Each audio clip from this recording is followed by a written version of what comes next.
শিক্ষক শিক্ষার্থী এবং সেই মন প্রাণকে আরো সঞ্জীবিত করার জন্য দরকার ম্যানেজিং কমিটি। তো আমরা আশা করি নতুন সেরকম একটি ইয়াং এনার্জেটিক এবং বিজ্ঞ অনভিজ্ঞ দিয়ে সমন্বয়ে কিছু চমৎকার একটি টিম আমরা পেয়েছি। আশা করি তাদের অভিজ্ঞ সঞ্চালনায় এবং তাদের দিক নির্দেশনায় আমরা ভালোভাবে এগিয়ে যাব। তারপরে একটি কথা, যে ঐতিহ্যবাহী লক্ষ্মীবাসা আদর্শ বিদ্যালয় আমরা 2006 সালে যখন জব করলাম একসাথে 3 জন শিক্ষক, সেই সময় আর কি 1 বা 2 বছর আগে আমরা শুনেছি যে বিদ্যালয় থেকে অনেকজন শিক্ষক পার্থক্য চলে গেল, অর্থাৎ নির্ধারিত সময় সীমা শেষ অবসরে চলে গিয়েছিলেন হয়তো 2002-3 মধ্যে, এবং স্কুলে তখন একটু কেমন যেন নরম হয়ে গেছিল।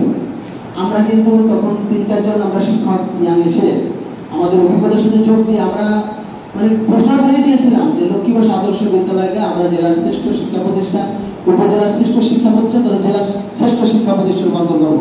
আমরা মনে হয় সেটা করতে পেরেছিলাম। আমরা বোর্ডের থেকেও আমরা অ্যাওয়ার্ড পেয়েছি সর্বোচ্চ শিক্ষা প্রতিষ্ঠান হিসেবে।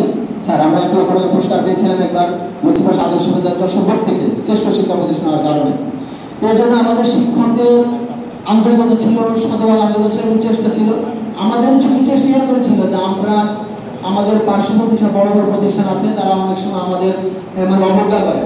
আমরা এই অবজ্ঞার নীরব জবাব দিতে চাই, আমরা সেটা দিতে পেরেছি, দিয়েছি। তো আমরা সেটা এরকমের যে কোনো চ্যালেঞ্জে আমরা কিন্তু জয় হব। এই জন্য দরকার আমাদের ম্যানেজিং কমিটির যোগ্য ছাত্র।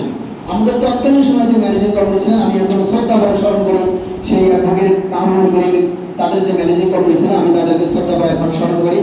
তাদের নিখুঁত পরিচালনা এবং দিক নির্দেশনায় এবং এর পরবর্তী যে কমিটিগুলো পর্যালোচনা ধারায় আসছে তারা আমাদেরকে যথেষ্ট মানে সুচারুভাবে পরিচয় করেছেন এবং আমরা শিক্ষকরা তাদের সাথে তাল মিলিয়ে তাদের কাঁধ মিলিয়ে আমরা সামনে এগিয়ে গেছি এবং বিদ্যালয় মাননের যথেষ্ট অবদান রেখেছি, যেটা বলেছি যে বিদ্যালয়কে আমরা একটি শীর্ষ অবস্থান দিতে সক্ষম হয়েছি। তারপরও বিগত কয়েকটি দিন হলো, অল্প কিছুদিন আগে বিদ্যালয়ের ভাবমূর্তি আমরা জানি যে আমরা বহির্বিশ্বে বা আমাদের দেশে আভ্যন্তরীণ বিভিন্ন জায়গায় কিছুটা টুনি বা একটু খারাপ হয়েছে বলে আমাদের ধারণা বা অভিযোগ সমাবেশ মহল এরকম আলোচনা সমালোচনা করে।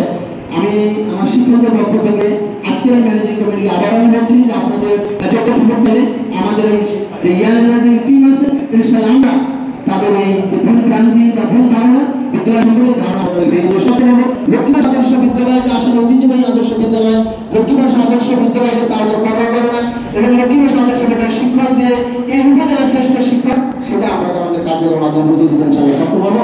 ধন্যবাদ। আমি এই পর্যায়ে সরাসরি চলে যাচ্ছি আমাদের সেই